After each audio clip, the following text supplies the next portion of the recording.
Podjela paketića koju je za najmlađe obezbijedila općina Banović ove godine krenula je iz Centra za razvoj inkluzivnih praksi u Banovićima. Kako su istaknuli roditelji čiji mališani pohađaju ovaj centar, zadovoljni su saradnjom sa općinom i načelnikom, a posebno činjenicom da i za novogodišnje praznike njihovi mališani nisu zaboravljeni. Pa znate kako od prvog dana, odnosno od osnivanja samog centra, općina pruža podršku Centru za razvoj inkluzivnih praksi, a evo što se tiče podjele paketića, u svakom slučaju jedan jako lijep gest od općinskog načelnika i u ovim povodom hvala mu i u moje ime sve djece.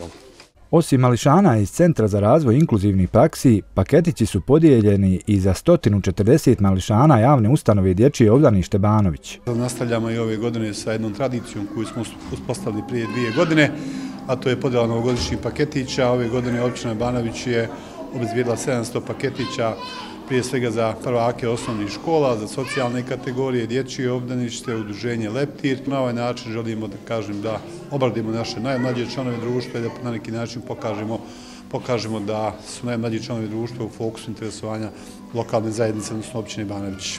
Povodom novogodišnjeg praznika općina Banović je za najmlađe ove godine obezbijedila 700 paketića koji će biti podijeljeni u narednim danima.